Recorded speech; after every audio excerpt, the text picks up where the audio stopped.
I had an experience you would appreciate.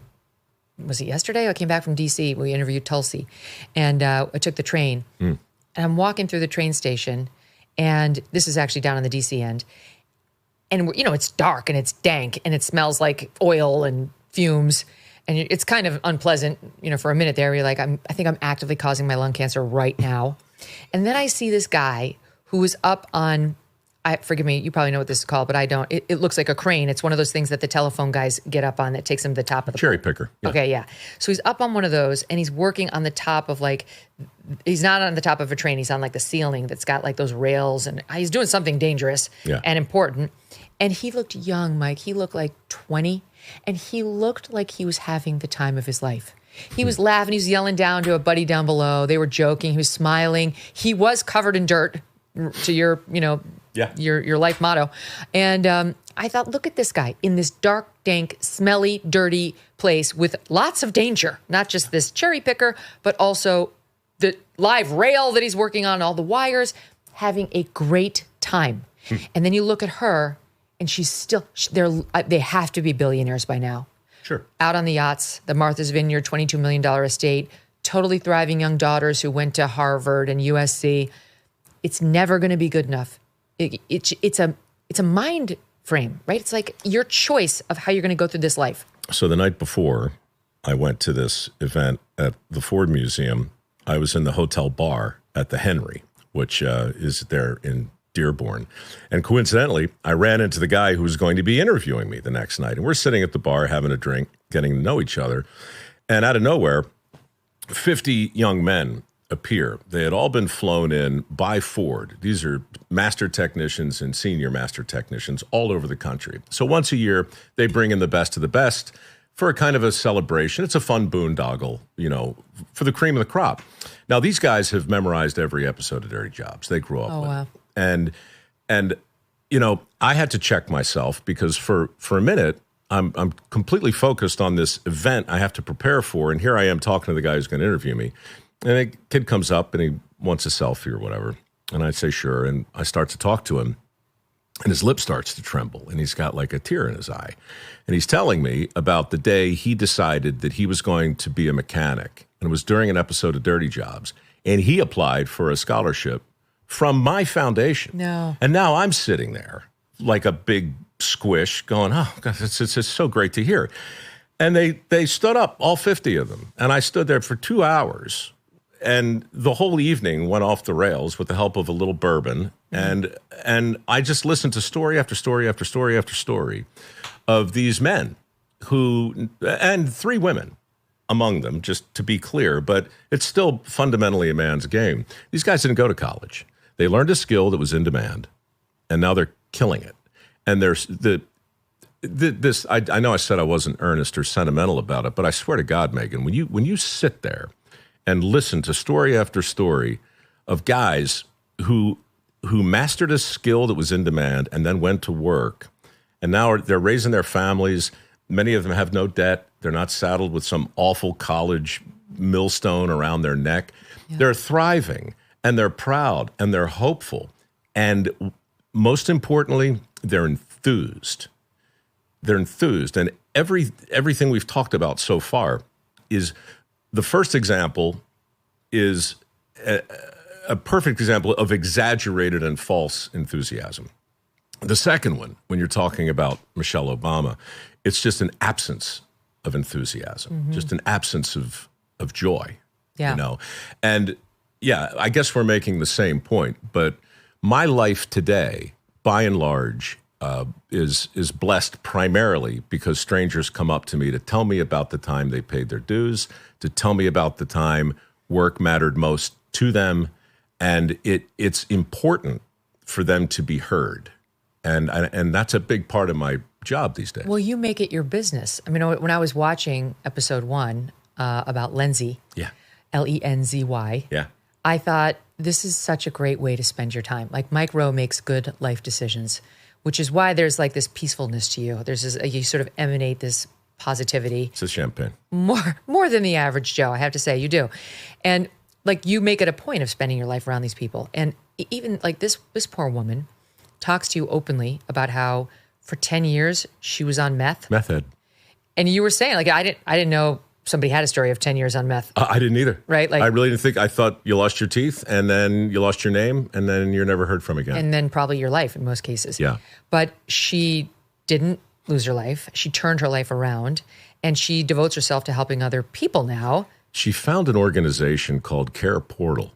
And Care Portal is a virtual entryway into this legion of bloody do-gooders, oftentimes arranged around local churches, but not always. And it's a way to know when somebody in your community is really struggling. And the overriding purpose is to try and keep families together. The foster care system is a problem. It's a shame. It really is. It's a necessary thing in many cases, but it's not a good choice. If you can keep a family together by hook or crook, you have to try. And Care Portal has had unbelievable success at doing this. And when I heard the story of this woman who very nearly lost everything, but Care Portal saved her, and then now she's dedicated her life to Care Portal, it's like, all right, I call the crew, we go, we hang out with her. We basically lie to her and tell her she's the subject of a documentary. But she's then, just like a cog in the wheel. She's not just special. A cog. That's right. And then at the end, we surprise her with an elaborate gift.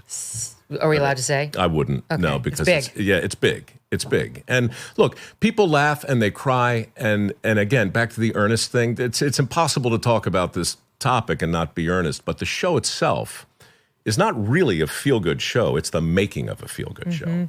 Well, what I love about it is you're very honest on it. And that, of course, we've talked many times in the show about how if you're not authentic with this audience, you die. And so you'll be like, that was boring.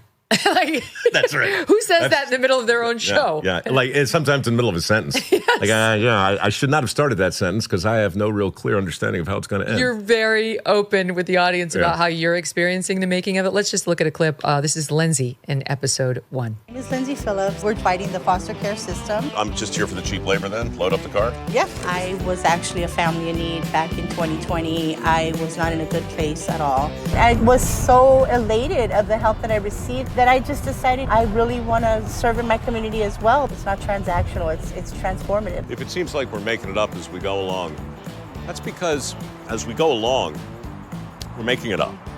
She has no idea what's about to happen. This is pretty good right here. And it only gets better from there. And it's not just Lindsay. Can you talk about the guy with the beds? Sure. In this episode, one of the things that is at the top of the list in the Care Portal is a need for beds. So many kids sleep on the floor in this country. Break your heart.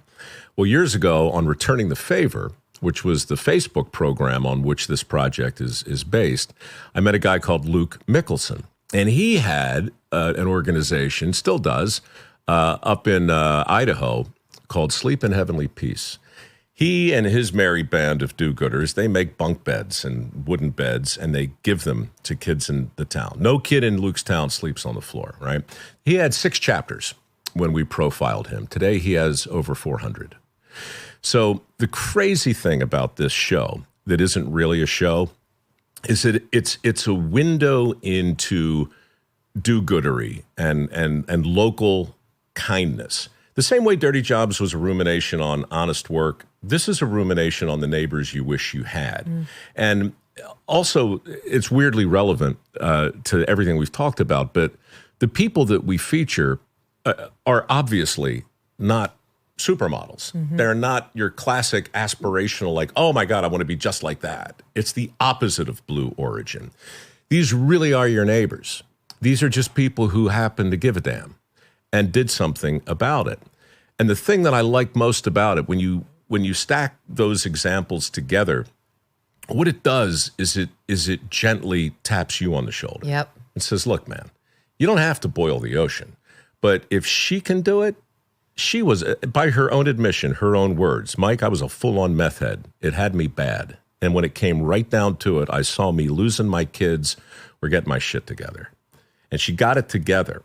And like in that moment, which she confesses to me while we have to pull over because she's crying and we're on a highway. And I'm like, oh, this is a hell of a way to get to the moment I want to get to. Right. But we get there.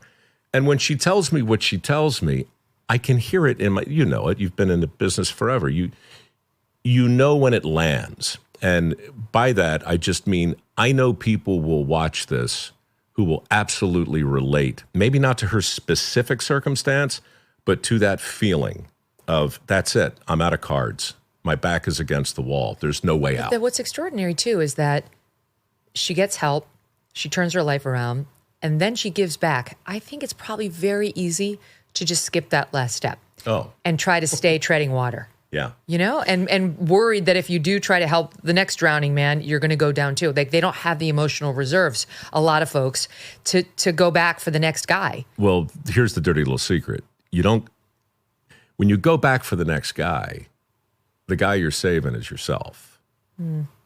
And it's kind of an Ayn Randian way to think about altruism, you know, but I happen to subscribe to it. I think there's a righteous selfishness in this level of philanthropy. And because most people I know are selfish, I don't shy away from that. Yeah, it's fine. Whatever your motivation. If it makes you feel good to help your neighbor, well, that's not much different than a fireman. You interview those people who sign up to do that thing. Yeah, sure, they want to help their fellow man. They want to make a difference. But many, many times you peel back the layers far enough and you'll find somebody who's trying to help themselves. The masks come down in the plane when you lose the air pressure. Job one, put it on your face first. No, I know this as an astronaut. Of course you do. Yeah. And as a fighter pilot, I learned it early on, prior to all the vomiting. Tariff wars, stubborn inflation, no wonder gold has been routinely hitting all-time highs. And volatile markets like the one we have now, don't sit on the sidelines with your head in the sand. You can take control and safeguard your savings. This is why so many Americans today are turning to Birch Gold Group. They have helped tens of thousands convert an existing IRA or 401k into an IRA in physical gold. Is it time for you to hedge against economic instability with gold? To learn how to own physical gold in a tax-sheltered account, just text MK to the number 989898. Birch Gold will send you a free, no-obligation info kit. Again, text MK to the number 989898. With an A-plus rating with the Better Business Bureau and countless 5-star reviews, Birch Gold has helped so many protect their savings with gold.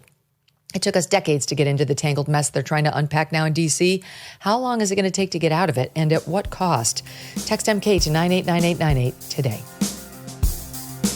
Thanks so much for watching. If you like what you just saw, hit the subscribe button for more clips and full episodes.